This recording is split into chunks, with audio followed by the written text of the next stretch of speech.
Alright, ladies and gentlemen, Fab is in the house and welcome back to the channel. Today I'm in the house with the Cheburkov Russiky here with me for a quick review, but hey, don't forget to like the video, subscribe to the channel and let me know what you guys think in the comments down below about this little fella right here.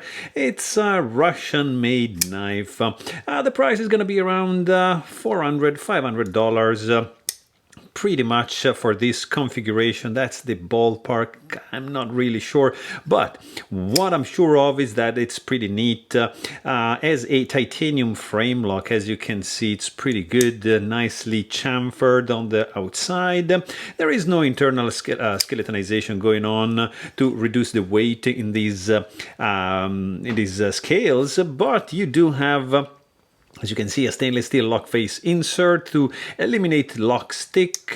Then you got over travel, lock bar stabilizer integrated, tip up carry only, hidden hardware, titanium, very stiff pocket clip, back spacer as well in titanium with the lanyard hole option with the pin right here at the end. You got some oil oozing out because I just maintained this fella right over here. Of course, you've got a damascene steel blade, low contrast for sure, and you see you have ZDI 1016 right over here in the back, but just the Cheburkov logo on this side. You see old belly you got going on over here. This is running gun bearings. Let's quickly check this size. Actually, I almost forgot.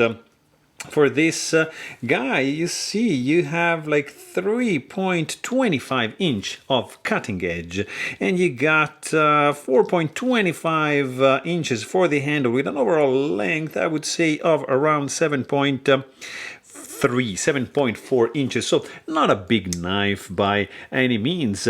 In the hand, it feels pretty good. It's kind of tiny for my hands, but it's good. There's I kind of feel the lack of jimping over here. There's no jimping going on. It's a little bit on the slippery side, but it's all right. The something, you know, that I'm not like a fan of right away, I can tell, is the flipper tab. I mean, super unobtrusive right over here, but it works only with a light switch like that. I mean, there's some jimping, and you gotta light switch it. You cannot like push button, so you have to just light switch it like that and take advantage of this very last bit of jimping, and this guy is gonna deploy nicely like that. You have a landing area over here, as you can see, like nicely chamfered. Of course, there's some internal chamfering going on. So I mean, overall, this guy,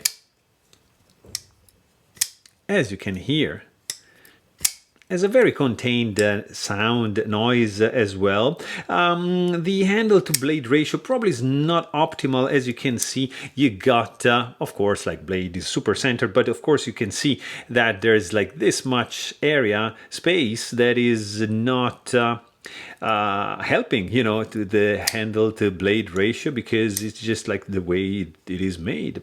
I really like the cut relief for the lock bar like that. It's very unique, nice sweeping up like that. It's a pretty cool one, and overall it's an interesting knife. Not super light. I mean, it's kind of dense for the size that it is, because this guy is going to be 3.26 ounces, so not a super lightweight, but still a pretty cool one. So there you have it.